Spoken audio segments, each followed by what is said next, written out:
Good morning students. आज हम start करेंगे नया टॉपिक। टॉपिक का नाम है टाइम इन वर्क। आपने पढ़ा है टॉपिक 7th 8th 9th में, बट सब भूल चुके हो आप। और जो भी बच्चे कैट की प्रिपरेशन कर रहे हैं, सीयूईटी की कर रहे हैं, या बैंक की, एसएससी सीजीएल की प्रिपरेशन कर रहे हैं, या जिस भी एग्जाम में क्वांटिटेटिव एप्टीट्यूड का पेपर होता है, तो वो उसमें ये चैप्टर बहुत महत्वपूर्ण पार्ट प्ले करता है। और कम से कम 1 या 2 या 3 क्वेश्चन इससे टॉपिक से आते हैं। ठीक है, तो आज मैं आपको बेसिक कंसेप्ट बताऊंगा टाइम इन वर्क का। आगे चलेंगे फिर डीप लेवल पे। ऑलराइट, चलिए जी, क्या बेसिक कंसेप्ट है इसका? बेसिक कंसेप्ट ये है वन डे वर्क निकालने का। This whole chapter is depends upon one day work. Alright, example लेते हैं छोटा सा पहले समझने के लिए। इसमें समझने को कम है, आपकी प्रैक्टिस या आपकी समझ पे ज्यादा डिपेंड करता है।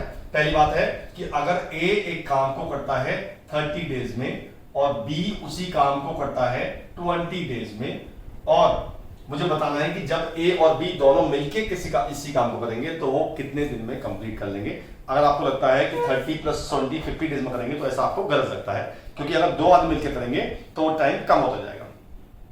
ठीक है, निकालते कैसे हैं? हमारा फंडा होता है वन डे वर्क का। तो ए इज वन डे वर्क, वो कितना हुआ? अगर काम करता है 30 दिनों में तो उसका एक दिन का काम हो जाएगा 1/30। ये हुआ वर्क। 20 वन डे वर्क, ये हो जाएगा 1/20। अब जब ए ने एक काम कर लिया, मतलब इतने दिन में, एक दिन में इतना काम किया, बी ने एक दिन में इतना काम किया, तो I can find out the total work done by A and B. Total work done by both A and B in one day. ये कितना हो गया? ये हो गया हमारा 1/30 + 1/20, क्योंकि मैं वर्क को ऐड कर सकता हूं। मैंने किया थोड़ा सा काम, थोड़ा काम आपने किया, मिला के टोटल काम आ गया। ये हुआ टोटल काम। इसको एलसीएम ले लिया मैंने, तो याद आएगा 5/60, यानी कि 1/12। ठीक है जी, तो मेरा ए और बी का मिला के एक दिन काम आ गया 1/12। ऑलराइट, चलिए जी, तो अब मैं कहता हूं आपसे कि ए और बी मिलके उस काम को कितने दिन में कर लेंगे, तो हम इसका कर देंगे रेसिप्रोकल। It becomes 12 days. तो अगर ए और बी मिलके इसी काम को करेंगे तो वो काम 12 दिन में खत्म हो जाएगा। ठीक है जी, ये है इसका सबसे बेसिक कंसेप्ट, सबसे पहला कंसेप्ट। अब इसी कंसेप्ट को हम आगे बढ़ाएंगे। ये तो पहला क्वेश्चन था, क्वेश्चन का कंसेप्ट था। अब बात करते हैं दूसरे क्वेश्चन की, जिसमें अलग कंसेप्ट आएगा। क्वेश्चन ये है, ए करता है 30 दिनों, बी करता है 20 दिनों में। मुझे निकालने हैं टोटल डेज जिसमें काम कंप्लीट हो जाएगा। और काम कैसे कर रहे हैं? ये काम कर रहे हैं ऑल्टरनेटिवली।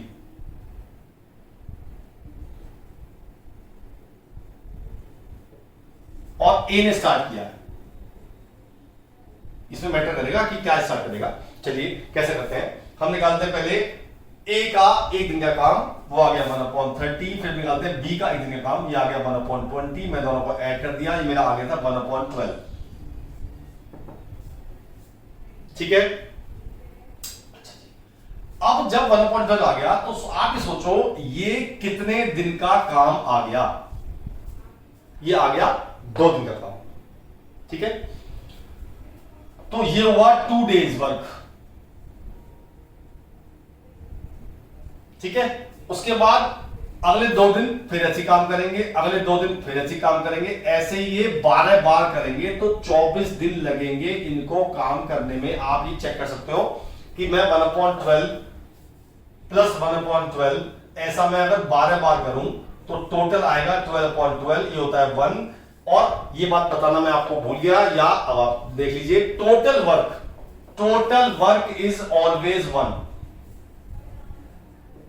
ऑलवेज, क्योंकि काम हमेशा हमें एक ही काम करना होता है। वो काम क्या है, that depends upon the work, but total काम इज ऑलवेज 1। तो मैंने देखा कि 24 दिन में ये काम निपट जाएगा अगर ए और बी ऑल्टरनेटिवली करते हैं। लेकिन इससे आपको कंसेप्ट पता नहीं चला। अब मैं आपको कंसेप्ट बताने के लिए इस क्वेश्चन को चेंज करता हूं।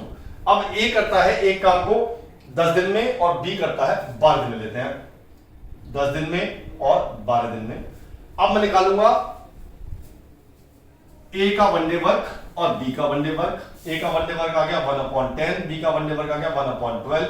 जब मैंने इन्हें ऐड किया तो मेरा 60 एलसीएम आया, 5 प्लस 6 प्लस 5, ये आ गया 11/60। ये आया 2 डेज वर्क, जैसे पहले किया था मैंने। अब आप बहुत ध्यान से सुनिएगा, ये हुआ 2 डे वर्क। फिर मैंने अगले 2 दिन का भी निकाला, अगले 2 दिन का भी निकाला, और मुझे कब तक निकालना है? जब तक कि ये वाला ऊपर वाला नीचे वाले से जस्ट छोटा है, मतलब the difference will be should be minimum for denominator and numerator. ठीक है, तो ये हो गया 11, 22, 33, 44, 55। अगर मैं और लेता हूं तो ये बड़ा हो जाएगा, बड़ा नहीं लेना मुझे छोटे तक ही लेना है, लेकिन डिफरेंस शुड बी लीस्ट। तो ये हुआ टोटल वर्क हुआ 55/60। और सोचो ये कितने दिन का काम हुआ? ये हुआ 2 दिन ये, 2 दिन ये, 2 दिन ये, 2 दिन ये, 2 दिन ये हो गया टोटल 10 डेज वर्क।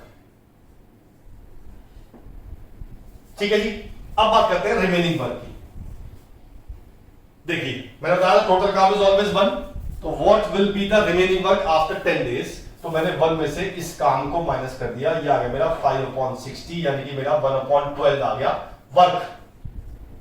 ये काम बचा है 10 दिन, ए ने बी ने किया, पहले ए ने किया, फिर बी ने किया, फिर ए ने किया, फिर बी ने किया। तो 10 दिन में ए और बी ने मिलकर काम जो किया वो आ गया इतना, और जो काम बचा वो आ गया इतना। अब ये डिपेंड करेगा कि किसने काम स्टार्ट किया था, क्योंकि जिसने काम स्टार्ट किया गया 11 दिन वही तो काम करेगा। हिसाब लगाओ, ए ने किया, बी ने किया, ए ने किया, बी ने किया, ए ने किया, बी ने किया, अब ये करेगा। तो जब यहां बी तक आ गया लास्ट तक, तो अब ए स्टार्ट करेगा। अच्छा जी, अगर ये है वर्क, ध्यान सुनना, ये है वर्क और मुझे निकालने हैं डेज, और मुझे ये दे रखा है कि ए पूरे काम को करता है 10 दिनों में। तो अगर ए करता है एक काम को इतने दिनों में, तो ए इतने काम को कितने दिनों में करेगा? बिल्कुल सिंपल मल्टीप्लिकेशन है, बिल्कुल डायरेक्ट। तो ये आ गया मेरा 10/12 डेज आ गया, जो ए करेगा खत्म, जो काम बचा। ठीक है, तो टोटल डेज कितने आ गए? मैंने इस 10 दिनों में ये वाले टाइम ऐड कर दिया, तो टोटल डेज आ गए 10 + 10/12। इसका एलसीएम ले लिया, तो जो भी आएगा ये मेरा आंसर आ गया। These are the final days, जब काम कंप्लीट हो जाएगा अगर ए काम स्टार्ट करता है। ठीक है, अब मैं इसी कंसेप्ट को चेंज कर दूं, मैंने सिर्फ इतना चेंज किया, now B will complete the B starts. ठीक है, तो यहां तक क्वेश्चन बिल्कुल सेम रहेगा। 10 दिन का काम आ गया 55/60। अब जो नेक्स्ट 11th डे काम करेगा वो कौन काम करेगा? वो काम करेगा बी, क्योंकि देखो यहां पहले बी ने किया, फिर ए ने किया, फिर बी ने किया, फिर ए ने किया, फिर बी ने किया, फिर ए ने किया, फिर बी ने किया, फिर ए ने किया, फिर बी ने किया, फिर ए ने किया। अब कौन करेगा? अब करेगा बी। अब काम कितना बचा? सेम काम बचा। अब यहां ए की जगह यहां जाएगा बी, और वो करता है 12 दिनों में, तो मैं सेम कंसेप्ट लाऊंगा, 12 दिन, ये आ गया 1 दिन। Now the total days will be, ये आ गया 1 दिन, टोटल डेज आ गए 10 दिन प्लस 1 डे, 11 डेज आ गए। Now the work will be done in 11 days if B starts, and they are doing the work alternatively, पहले दिन ए, दूसरे दिन बी, तीसरे दिन ए। ठीक है जी, चलिए जी, ये तब करते हैं जब ऑल्टरनेटिवली काम करते हैं। ऑलराइट, चलिए जी, अब अगला कंसेप्ट लेते हैं।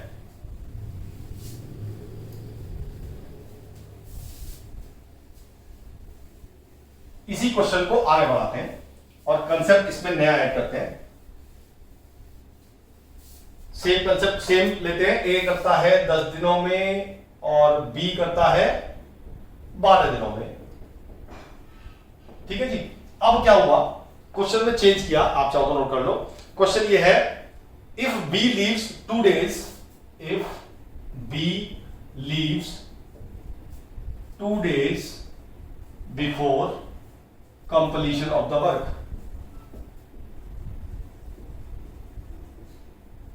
मतलब जब काम खत्म होने वाला था उसके 2 दिन पहले बी ने छोड़ दिया, इसका मतलब लास्ट के 2 दिन जो काम किया वो खाली ए ने किया। ठीक है, तो मैंने हिसाब लगाया कि यहां लास्ट के 2 दिन काम किया जो केवल ए ने किया, उससे पहले कुछ दिन काम किया, एक्स डेज मान लेते हैं, जो ए ने और बी ने मिलकर किया। और जब दोनों काम हम ऐड करेंगे टोटल काम शुड बी ऑलवेज 1। ये मेरा कंसेप्ट होगा इस क्वेश्चन का। अब निकालते हैं हम x डेज में a और b ने मिलके कितना काम किया। तो पहले निकालते हैं a और b का वन डे वर्क, जो हम निकाल चुके पहले। ये आया था मेरा a और b का वन डे वर्क, a का one day work plus b का वन डे वर्क, और ये काम किया इन्होंने x दिन तक, तो इसे मैंने x से मल्टीप्लाई कर दिया। अब निकालते हैं हम a का 2 दिन का काम। a का वन डे वर्क है 1/10, तो 2 दिन में 2 से मल्टीप्लाई कर दिया और काम शुड बी इक्वल टू 1। ठीक है, अब इससे निकालते हैं हम x की वैल्यू, और जो टोटल डेज आएंगे हमारे वो आएंगे x+2। क्यों आएंगे? क्योंकि x दिन तो इसने नॉर्मल काम किया और 2 दिन काम किया a ने, तो total days should be x+2। ठीक है, अब इससे x निकालते हैं पहले। ये कितना हुआ था याद है आपको? ये हुआ था 11/60, ये हो जाएगा 1/5, ये इसको माइनस कर दिया, इट बिकम्स 4/5। तो मेरी x की वैल्यू आ जाएगी 60/11 इंटू 4/5, ये कट गया, 48/11 आ गया मेरा आंसर। ये आया x की वैल्यू। अब मैं इसमें 2 ऐड कर दूंगा, यानी कि 48/11 प्लस 2, ये आ जाएगा 48 प्लस 22/11। कितना आ गया? जोड़ तो फटाफट इसे। ये आ गया 70/11 डेज। ठीक है, ऑलराइट। तो ये कंसेप्ट होता है जब कुछ दिन ए ने किया, कुछ दिन मिलके किया, ए और बी ने मिलके, तब लगाते हैं हम ये कंसेप्ट। चलिए जी, अगला पढ़ते हैं।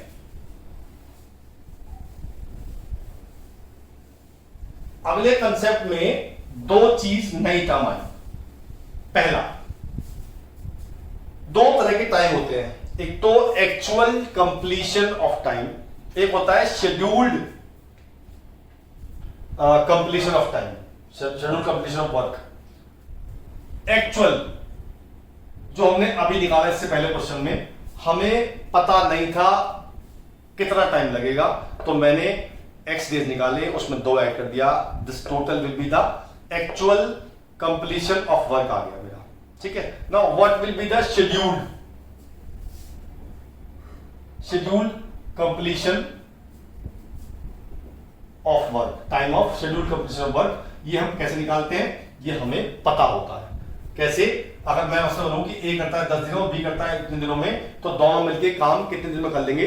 वो जो दिन आएंगे वो होंगे एक शेड्यूल्ड कंप्लीशन ऑफ वर्क। और जो मेरा आ चुका पहले बार में था 60/11 आया था डेज, तो these are called scheduled completion of time. ये हमें दे रखा है। ठीक है जी, अब क्वेश्चन क्या कहता है, ध्यान से सुनिएगा, ये क्वेश्चन थोड़ा टेक्निकल है। लिखा है if B leaves 2 days before the scheduled completion of work, if B leaves before 2 days before scheduled completion of work,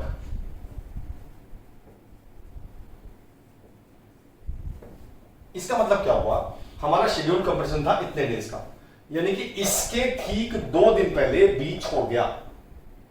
ठीक है, तो अगर इसके 2 दिन पहले बी ने छोड़ दिया, तो पहले हम देखते हैं कि कितने दिन ए और बी ने मिलकर काम किया। कैसे निकालेंगे हम? इसमें से 2 माइनस कर देंगे, ये आ गया इतने दिनों तक ए और बी ने मिलकर काम किया। ठीक है, अब जो काम बचा वो काम ओनली ए कंप्लीट करेगा, और मुझे दिन नहीं पता कितने हैं, और काम टोटल होगा 1। ठीक है, तो मुझे निकालनी है x की वैल्यू, और जब x में मैं ये ऐड कर दूंगा तो मेरा फाइनल कंप्लीशन आ जाएगा, कितने दिनों में काम कंप्लीट हुआ। ठीक है जी, चलिए निकालते हैं। सबसे पहले निकालते हैं हम कि ये जो काम है ये कितना काम हुआ। डेज निकालते हैं पहले। डेज आए मेरे 60 - 22/11, ये कितने आ गए जी? निकाल लो, ये आ गए 38/11 डेज आ गए। ये ध्यान से, डेज है, इतने दिन ए और बी ने मिलके काम किया। अब ए और बी का जो काम है वन डे वर्क निकाल चुके हम, ए प्लस बी का वन डे वर्क ये हम निकाल चुके, ये आया था 11/60। ठीक है, तो अगर ए और बी का एक दिन का काम तो इतना है, तो उन दोनों का इतने दिनों का काम कितना होगा? Simple multiply.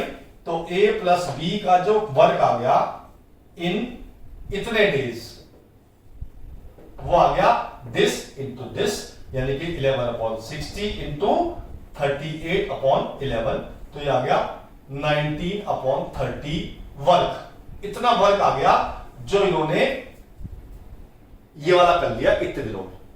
कितने दिनों में किया? इतने दिनों में। ठीक है, अब काम कितना बचा? काम तो हमेशा 1 होता है, तो काम कितना बचा? 1 माइनस 19/30, ये बचा 11/30 काम बचा। इतना वर्क बचा मेरे पास कितने दिन बाद? इतने दिन बाद। अब ये जो काम है ये कौन करेगा? ये काम करेगा केवल ए, क्योंकि बी तो छोड़ गया। अब इतना काम बी कितने दिनों में करेगा? बताते मैंने पहले आपको, ए करता है 10 दिनों में, तो इसकी हम 10 से मल्टीप्लाई कर देंगे, तो ये आ जाएगा इतने दिन, यानी कि ये आ गया 11/3 डेज आ गया जो ये काम करेगा, यानी डेज आ गए 11/3 डेज। और पहले इतने डेज आ चुके, तो इन दोनों को हम ऐड कर देंगे।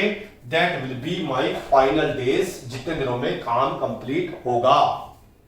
ठीक है, थोड़ा टेक्निकल था, दोबारा समझते हैं। छोटी सी बात, वो कहता है ए बी छोड़ गया। कब छोड़ गया? जब शेड्यूल टाइम था उससे 2 दिन पहले।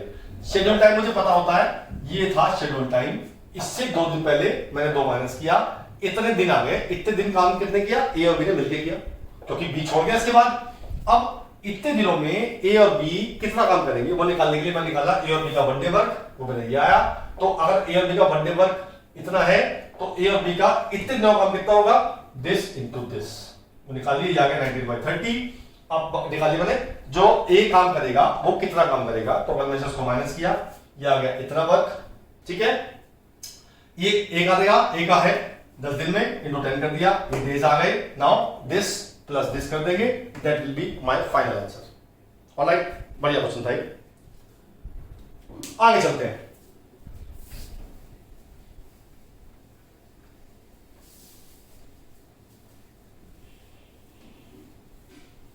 अब बात करते हैं, अगर 2 या 3 आदमी काम कर रहे हैं और उन्हें टोटल मिला के 1000 रुपए या कितनों में मिले काम के, तो वो उस पैसे को किस रेशो में बांटेंगे?